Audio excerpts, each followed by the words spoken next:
If you are interested in reading the Loraillvon series, books by moi, T.K. Johnson, do not watch any more of this video until you have read them.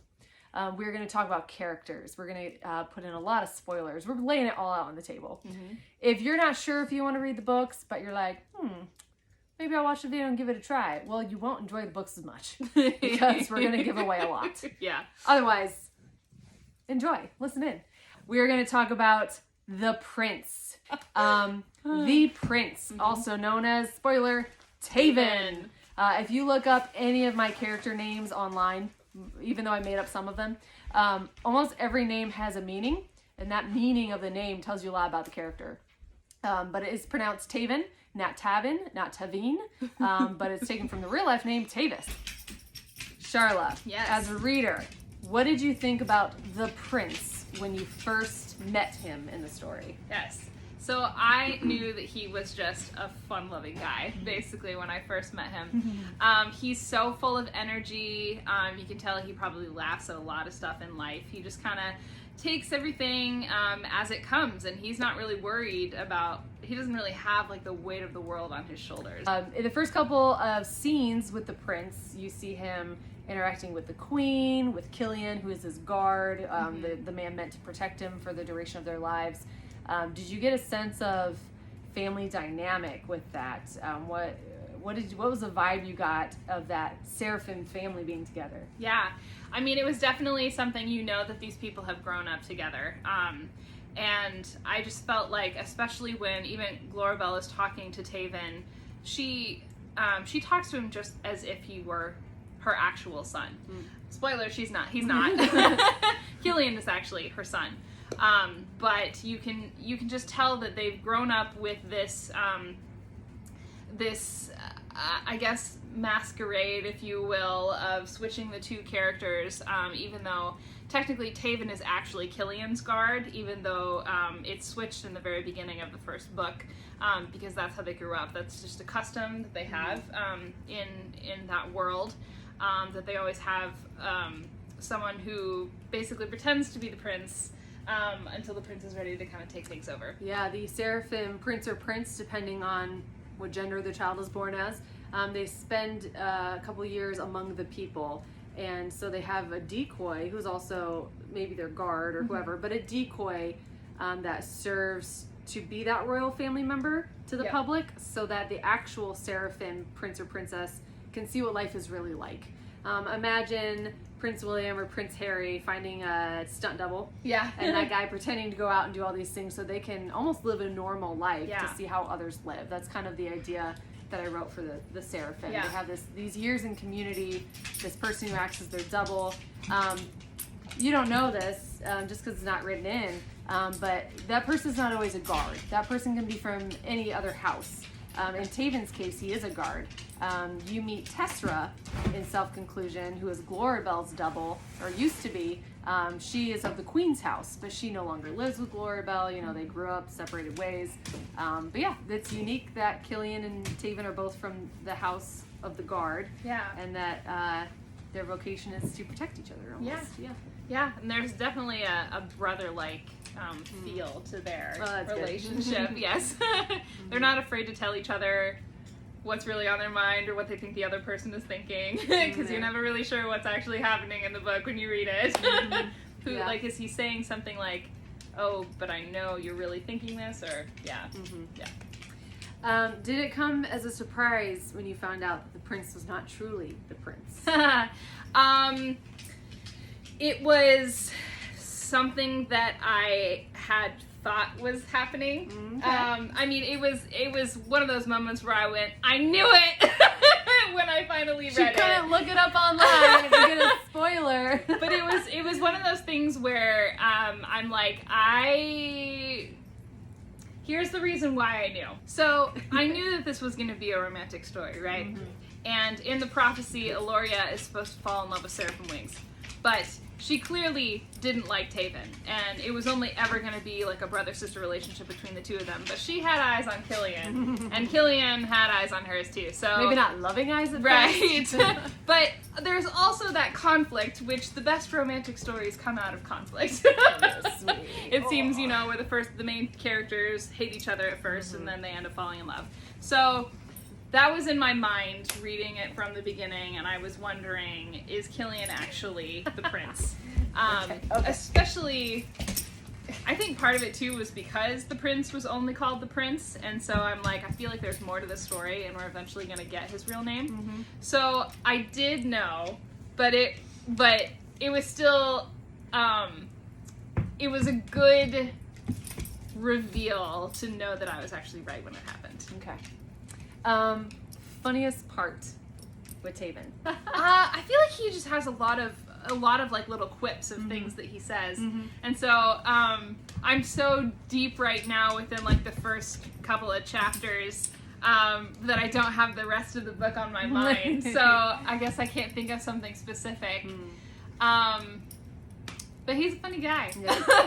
I know for me, I particularly liked this moment of bonding between the prince and Eloria. They're up in a tree house in one of those guest houses, and she just had this nightmare, and she's like, there's something about a prophecy that no one's telling me. You know, what is it? And he reveals a little bit of it, and she jokes with him like, dude, you're great and all, you're not my type. But you don't know about his relation. You don't know the relational dynamics yet. You don't know the whole group. But he looks at her, and I just imagine being like, yeah. But you kind of are. But he doesn't say that to her, though. He says that to Killian, right? No, So, he says it to her. Does he say it to her? Yeah, she's like, sorry, but all that, not my type. And he's like, you know, funny enough, you are. And I just imagine, like, this big, burly, you know, football player being like, hey, girl, I might not be your type, but you're mine. Yeah, how you doing?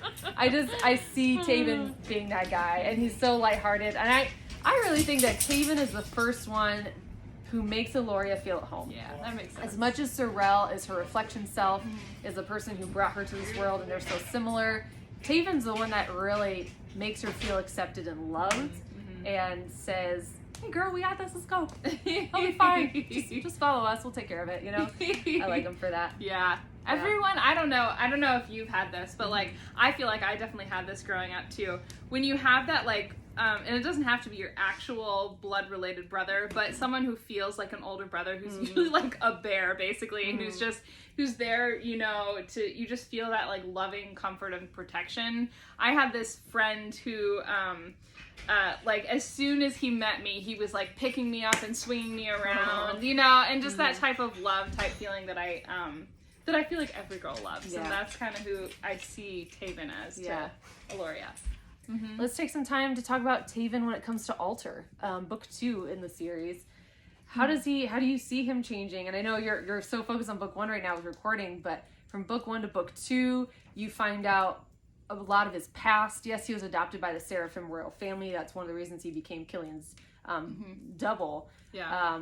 But you know, he finds out he has a history. He had a family. He gets a vocation. I mean, he is the dragon rider, which you're going to see more when prophecy comes out about that.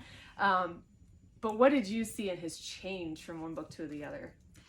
Well, I think it's funny because he's been pretending for years basically to be this leader, but he is, you know, he is one. He's a born leader, and this is a way for him to go from something that's not royal leadership, but he does get to kind of come into his own and use all of those leadership skills, essentially, you know, to be able to lead the dragons, which is really cool. So he kind of like comes into his own in his own way, which is way more Taven, you know. It's not Seraphim, but it's, you know, pretty cool as well. Pretty unique. Yeah. I don't know if anyone else will find this cool. I thought it was really cool that I wrote in the beasts tend to refer to him as false prince. Because they always know who the real Seraphim are. You know, there's animals have a sense of smell. There's all these things about animals and how they just know when something's off, things like that. So in the book, you know, the beasts always know who their true Seraphim prince is, Prince Emerus. Everyone knows him by his formal name. But they keep the secret because they know this is the way. You know, they hide their identity for a while among the people.